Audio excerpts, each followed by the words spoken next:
ایک ٹیلی فونک انٹرویو میں radio announcer نے اپنے مہمان سے، جو ایک کروڑپتی شخص تھا، پوچھا، زندگی میں سب سے زیادہ خوشی آپ کو کس چیز میں محسوس ہوئی؟ وہ کروڑپتی شخص بولا، میں زندگی میں خوشیوں کے 4 مراحل سے گزرا ہوں اور آخر میں مجھے حقیقی خوشی کا مطلب سمجھ میں آیا۔ سب سے پہلا مرحلہ تھا مال اور اسباب جمع کرنے کا، لیکن اس مرحلے میں مجھے وہ خوشی نہیں ملی جو مجھے مطلوب تھی۔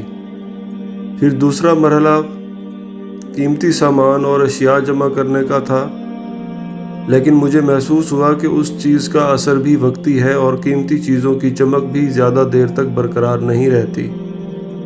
پھر تیسرا مرحلہ آیا بڑے بڑے پروجیکٹ حاصل کرنے کا، جیسے فٹ بال ٹیم خریدنا، کسی ٹورسٹ ریزارٹ وغیرہ کو خریدنا، لیکن یہاں بھی مجھے وہ خوشی نہیں ملی جس کا میں تصور کرتا تھا۔ چوتھی مرتبہ ایسا ہوا کہ میرے ایک دوست نے مجھ سے کہا کہ میں کچھ معذور بچوں کے لیے ویل چیئرز خریدنے میں حصہ لوں۔ دوست کی بات پر میں نے فوراً ویل چیئرز خرید کر دے دیں، لیکن دوست کا اصرار تھا کہ میں اس کے ساتھ جا کر اپنے ہاتھ سے وہ ویل چیئرز ان بچوں کے حوالے کروں۔ میں تیار ہو گیا اور اس کے ساتھ گیا۔ وہاں میں نے ان بچوں کو اپنے ہاتھوں سے وہ کرسیاں دیں۔ میں نے ان بچوں کے چہروں پر خوشی کی عجیب چمک دیکھی۔ میں نے دیکھا کہ وہ سب کرسیوں پر بیٹھ کر ادھر ادھر گھوم رہے تھے اور جی بھر کے مزے کر رہے تھے۔ ایسا معلوم ہوتا تھا کہ وہ کسی پکنک اسپاٹ پر آئے ہوئے ہیں، لیکن مجھے حقیقی خوشی کا احساس تب ہوا جب میں وہاں سے جانے لگا اور ان بچوں میں سے ایک نے میرے پیر پکڑ لیے۔ میں نے نرمی کے ساتھ اپنے پیر چھڑانے کی کوشش کی، لیکن وہ بچہ میرے چہرے کی طرف بغور دیکھتا ہوا میرے پیروں کو مضبوطی سے پکڑے رہا۔ میں نے جھک کر اس بچے سے پوچھا، کیا آپ کو کچھ اور چاہیے؟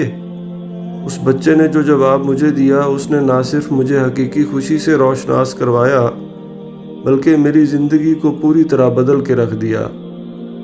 اس بچے نے کہا، میں آپ کے چہرے کے نقوش اپنے ذہن میں بٹھانا چاہتا ہوں تاکہ جب جنت میں آپ سے ملوں تو آپ کو پہچان سکوں اور ایک بار اپنے رب کے سامنے بھی آپ کا شکریہ ادا کر سکوں۔ اگر آپ کو بھی سکون چاہیے تو اللہ کی مخلوق کے لیے آسانیاں بانٹتے جائیں، پھر دیکھیں اللہ تعالیٰ کیسے آپ کے اوپر اپنی رحمت کی چھاؤں کرتے ہیں۔